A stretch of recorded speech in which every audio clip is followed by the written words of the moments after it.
Enemy of my enemy is my friend. Hey, what's going on, guys? Kevin Zwicker from Fast Count coming at you. Before I get into this video, please remember to like the video and subscribe. It helps the channel out in more ways than you even know. Plus, it's free. So as we all know, it is just around the corner. We have the Raw Netflix premiere on January 6th, and we'll be having Solo Sikoa versus Roman Reigns in tribal combat for the right of the title of the tribal chief and the Ula Falu. And in tonight's episode of SmackDown, which was really kind of a throwaway episode, it felt really much like a recap of Saturday night's main event. Nothing really important happened on this show, but I digress. It's one random SmackDown at the end of December. Nothing's really going down until the Raw Netflix premiere. But tonight we got a promo between Solo Sikoa and Drew McIntyre that I found very intriguing. We have it start off with Solo Sikoa and his bloodline talking about the match, hyping up the match, talking about how the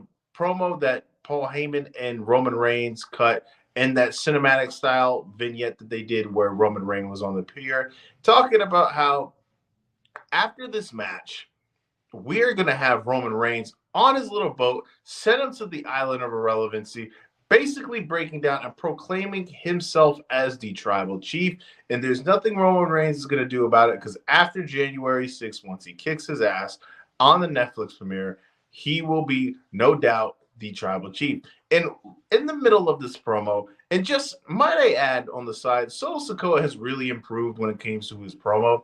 The guy before looked like he was very flustered, and the longer he's been able to talk and have mic time, he's been able to improve and really play off of the crowd and improve himself in that way. And we see Drew McIntyre cut him off in the middle of the promo. And if you remember back at Clash in the Castle, in the UK, in front of Drew McIntyre's family, Solo Sikoa made his debut in that match between Roman Reigns and Drew McIntyre to cost him the championship and bring him shame to his family and bring him shame to himself. And Drew McIntyre reminds Solo Sikoa of that.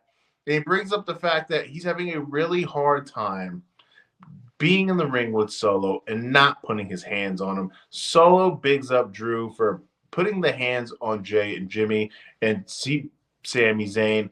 And you see Drew McIntyre bring up the fact that I've taken out everybody in the bloodline. Do you ever wonder when it's going to be my time to take you out? And he's putting his beef with Solo to the side because he really wants Solo to be the guy to take out Roman Reigns. And once that is figured out, he is going to come for Solo Sikoa, and they're going to finish the business that they have between the two. Now, the more and more they have these promos cut by Drew, the more I'm feeling as if Drew is going to factor in the outcome of this match.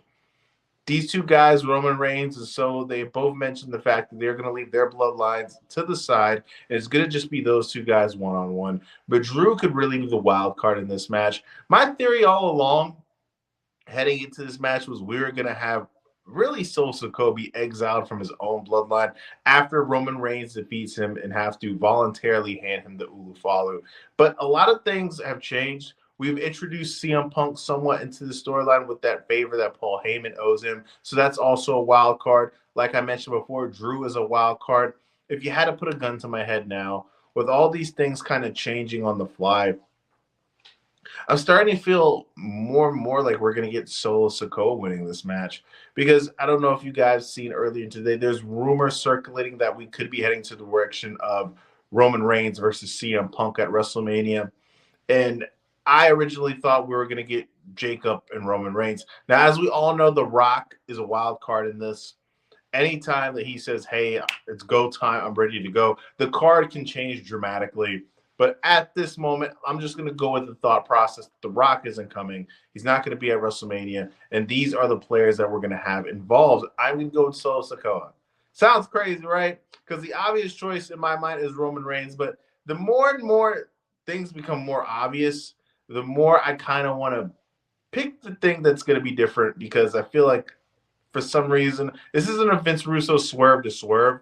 But with all these added elements of the backdrop of us possibly getting Roman versus CM Punk, the favor, Drew McIntyre inserting himself in this storyline and talking about how he wants to take out every member of the bloodline one by one, and having Roman Reigns lose that match with his help could really sit there and put a damper on this whole thing with Roman Reigns being exiled, not being the tribal chief, not regaining the Ulufalu, and still Sikoa remaining with that around his neck. But let me know what you guys think in the comment section. Who do you think is going to win Tribal Combat? Who do you want to win Tribal Combat? How does Drew play into this match? Let me know in the comment section. Remember to like and subscribe. Like I said earlier, I am Kevin Zwicker.